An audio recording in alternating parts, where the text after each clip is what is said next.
Hey guys, I'm Morgan and welcome back to my channel, or welcome if you are new.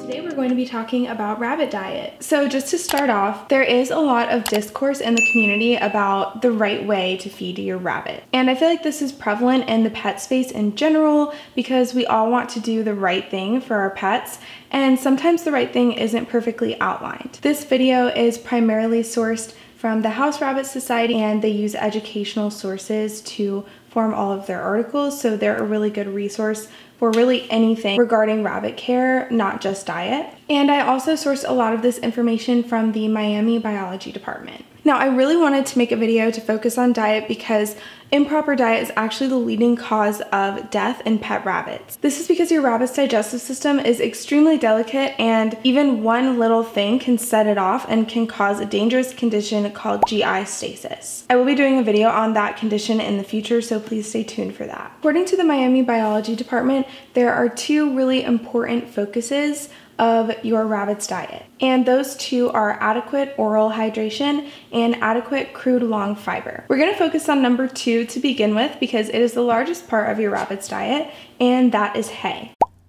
Hay should make up about 80% of your rabbit's diet. Now, there are lots of different types of hay. There's alfalfa, timothy, orchard grass, meadow grass, oat hay. Now, in general, it's safe to say that majority of the hays that are available right now are fairly equal with each other. Although the most popular one is of course going to be timothy and alfalfa hay because they are the most readily available. I personally feed my rabbits oat hay, and this is just because I developed a pretty severe allergy to pretty much every other type of hay.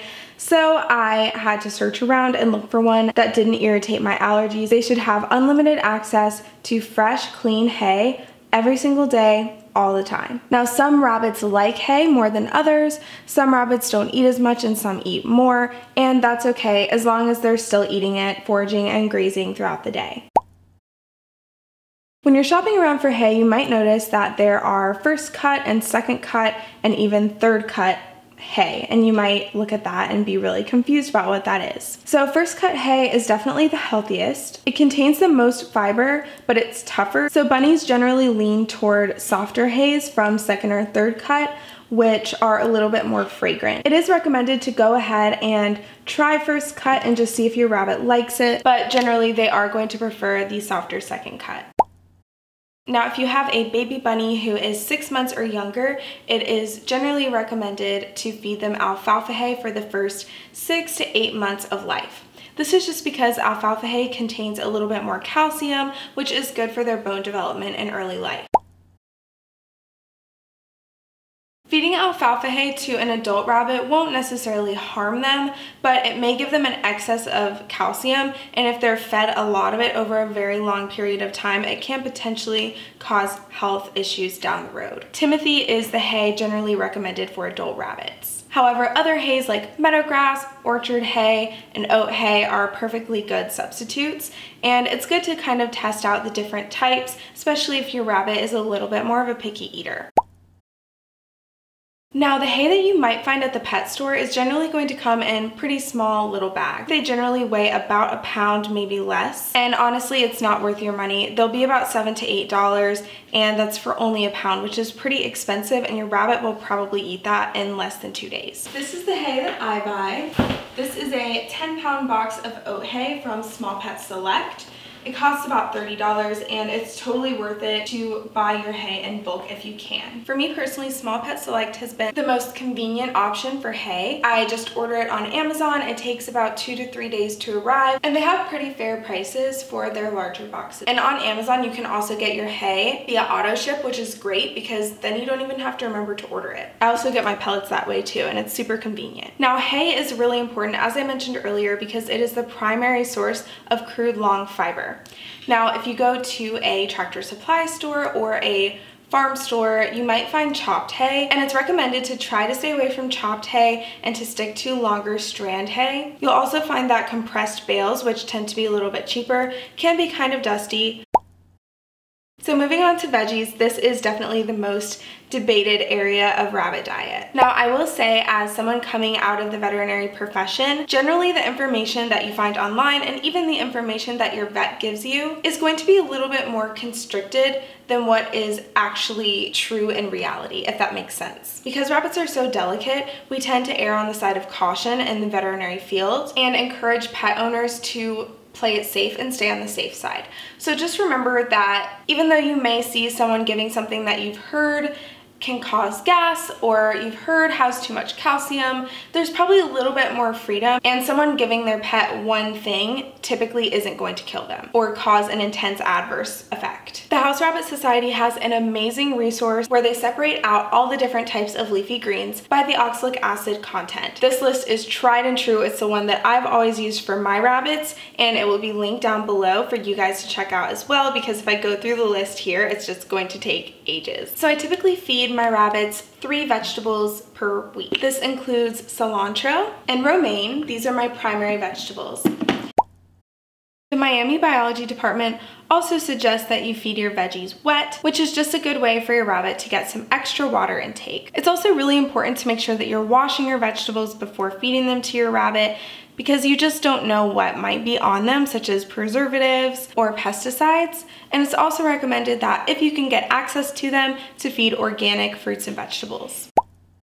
And then my third vegetable is a rotational vegetable, and these are vegetables that are a little bit higher in oxalic acid content. Now, oxalic acid isn't dangerous in and of itself, but if you're feeding your rabbit consistently vegetables that are high in oxalic acid over a long period of time, it is known to cause kidney damage. Broccoli and cabbage are another one of those vegetables that are widely debated because they are known to cause gas. Now, the studies that revealed this finding actually came from owners who were feeding their rabbits primarily broccoli and or cabbage or other vegetables in that family over a long period of time, and those vegetables did eventually create some gas problems in those particular rabbits. But again, feeding your rabbit a little bit of broccoli every other day or every 3 days is not going to cause them any harm. It's generally recommended to stay away from things in the onion family. Things such as leeks, chives, and different types of onions have been known to cause blood abnormalities, and they can be more harmful in smaller quantities than other types of vegetables. So pellets should make up about 5% of your rabbit's diet. The ideal pellet should contain 22% crude fiber, 14% protein, 1% fat, and 1% calcium. Now, I did a ton of research and kind of scoured the internet about this. I looked at a couple of sources and a couple of blogs where veterinarians were comparing different types of popular rabbit pellet. After I compiled all of my research, the most well-rounded pellet that I found was actually Oxbow Garden Select. So this is the one that I currently feed my rabbits. I have not had any problems with it. It's just a plain Timothy based pellet, and this is generally what your vet will probably recommend. It's also important to avoid pellets that have little treats or cookies in them, and especially avoid foods that contain seeds or nuts, as rabbits were not designed to digest seeds and nuts. A couple of friends of mine are currently in vet school, and this is the recommended pellet that is currently in the veterinary school curriculum. Of course, there are some people that don't like oxbow, and that's totally okay. There are also tons of other types of pellets out there, so feel free to do your own research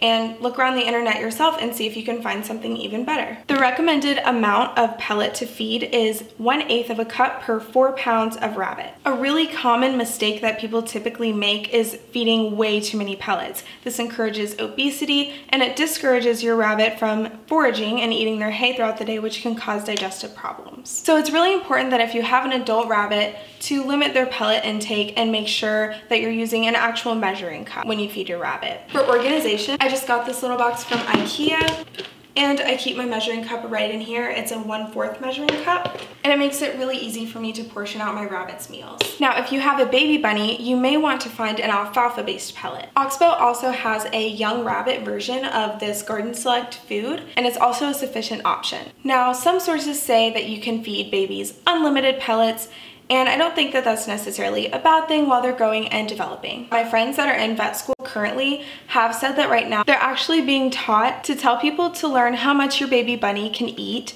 in one sitting. So essentially what they say is to feed them kind of a lot in the beginning, see how much they eat, and slowly start to taper down the amount of pellets until they can completely finish their pellets with nothing left, and that's the amount that you should stop at for the day.